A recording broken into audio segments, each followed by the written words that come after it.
Hello everybody, Nika here with your daily neuro nugget. It's been a while. It's nice to be back with my people. You guys like me, we all like each other, and we like to talk about these things that matter. We need to get to the bottom of this case involving this beautiful young man, 19 years old, Noah Presgrove. He's no longer with us, and there are so many red flags all over this case. I have no idea how it's not being investigated as a murder. We have Snapchats deleted, everything in social media deleted from all of the party goers that night, and there are contradictory stories, differing timelines that are not adding up, guys. And to add, allegedly Jack, Noah's best friend, supposedly had an axe to grind with him. So we'll be covering all of the red flags. There are so many that I missed from the last video, but before I get started, of course, I brewed tea, because when I don't, you guys yell at me. So I brewed a fennel tea today, just a regular fennel tea. I did find a 2020 study showing that fennel extract is actually amazing for reducing basically inflammation all over the body, and it is a great antibacterial, antiviral, antifungal. So this is what it looks like up close. It's very murky, it's very sweet. I did let it cool down because, well, it's 90 something here, guys, so I'm not drinking boiling tea. There you go.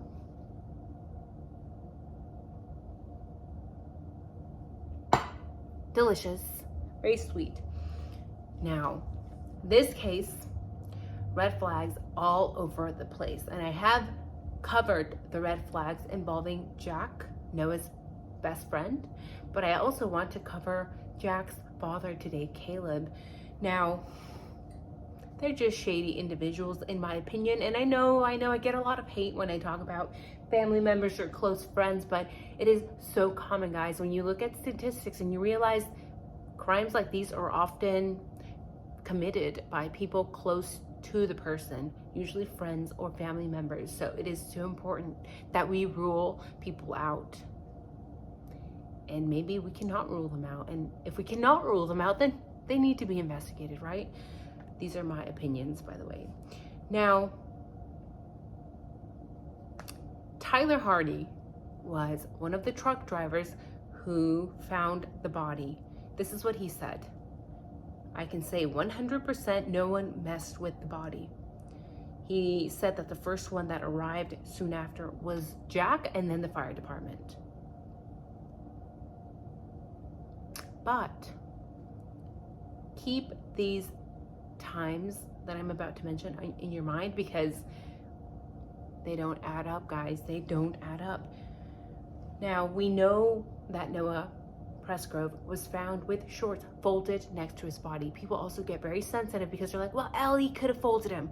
It could have been the cops. It could have been, no. Cops know better than to tamper with a scene, because we don't know if it is a crime scene yet or not. So I'm not gonna buy that. Now, when you're hit by a vehicle, your shorts just don't fly off of you. They don't. And when you're hit by a vehicle, the clothing on the person's body is usually tattered, torn, covered in body fluids, blood, something dirty. They're not just neatly flying off your body, folding themselves next to the person's body. I'm sorry, that does not happen. And again, I don't think that police would have folded the shorts, but maybe, you know what, maybe, because we've seen the cops over in Moscow, Idaho, and they're not very intelligent. So we should keep an open mind. Now, when investigators wanted to question people at this party at the Avery home, the rich girls, guess what happened? All social media posts had been deleted. If that is not a red flag, then I don't know what is, because why are people running to their computers, to their phones to delete things? Why is that the first thing on their mind? Because if these people are claiming to be Noah's best friends, you would think that they'd be having a more difficult time processing what just took place versus going to their phones and trying to delete every freaking single post on social media, right? Or is that just my motherly instinct? Now, all of the people at the party, every single one had their phones wiped. That is another red flag. You're not only taking time out of your day when you just received news that your bestie has passed on to go and delete social media posts, but you're also going to wipe your phone completely. Not to mention, we know that the Avery girls, one of them had denied even knowing Noah. And we know that's a lie. We know that is a lie. That is extremely suspicious to me. Now, let's talk about Caleb, Jack's dad. He said that they had planned to go fishing, Caleb and his son, Jack, along with Caleb's father. So like a multi-generational fishing trip. I don't know about you, but I don't know any teenager who's going to go out partying, getting shit-faced, and then ready to go fishing at 6:30 a.m. Maybe not, but maybe not. Now, Jack said his son texted him at 5:53 a.m. saying he had overslept and to meet him at the ramp. He also went on to say, I don't think he even knew Noah was missing yet up until 6:05. And at 6:05 is when Jack called his father Caleb to let him know he had driven up on Noah. So basically, Caleb is saying we were supposed to go fishing and he woke up late at 5:53 and said, bring me a hat, meet me at the ramp, and then we'll go fishing. But on the way to the ramp, Jack said that he drove up and happened to see the body. He pulled over and the truck drivers were there. This is why the time stamps matter. Because, as I've said before, people are not very intelligent. A lot of people forget their lies, and that is how they get caught. Jack is not very smart, in my opinion. Why? Because he went on to post on Facebook, and when he posted his story on Facebook, it contradicted his own original story. Not very smart. He said Noah died at 4 a.m. But how does he know this? Did law enforcement tell him this, or is he just assuming, or was he there when Noah died? And to make it even more creepier, some people have claimed that they saw Caleb, Noah's father, at the crime scene picking up teas off of the road and putting them in his pocket. That is shady. If it's true. If it is true. Now, Jack, in his several social media posts, not very smart, Jack. He went on to say that he and other friends found Noah's body at 5:15 a.m. But that doesn't make sense either, right? Because why didn't they call 911? Jack, why didn't you call 911? So you called your father at 5:53 a.m. to say, oh my gosh, I'm sorry, I overslept, bring me my hat. But then on your post, you are saying that you actually found Noah's body, your best friend, supposedly at 5:15 a.m. Why didn't you call the cops? Which one is true, Jack? Why are you contradicting yourself? So, or did they both happen? Did you actually text your dad at 5:53 a.m., but then just forget to mention that your friend had passed, your best friend had passed away, and that you found him on the road? Oh, and that you didn't call 911, right? For what, about 45 minutes or so? Seems very Idaho 4-ish to me. No one calling the cops, 40 people at a party, and no one is calling anyone. People at the party have also said that Jack never really mentioned to anybody that he had a fishing trip planned the following day at 6:30 a.m. Nobody knew. So how convenient to have a last minute fishing trip with your dad and your grandfather. Reminds me of that kid from the Idaho 4 who had a last minute hunting trip 5 hours away, was it not? Very convenient, right? Now, 5:15, some people say, well, maybe he just wrote that on his Facebook post and he meant 6:15. Maybe, but Caden, the only person from the entire freaking party that has had the courage to come forward, also mentioned the 5:15 time, and they match. They both are saying 5:15. The 5:15 timestamp matches the time Caden said Jack woke him up and the three other boys that were sleeping, to tell them that Noah was dead and that they had to go and drive to the body. Caden also said that the truck drivers were there and that Noah was wearing black shorts and that Jack took the shorts off and then folded the pair of white shorts and placed them on the road. How effing weird is this? How weird is this? And there's another group of boys also claiming that they found Noah's body on the side of the road when they went to look for him after he went missing, and that they found him dead on the side of the road, and that they went back to the house to warn the others. Okay.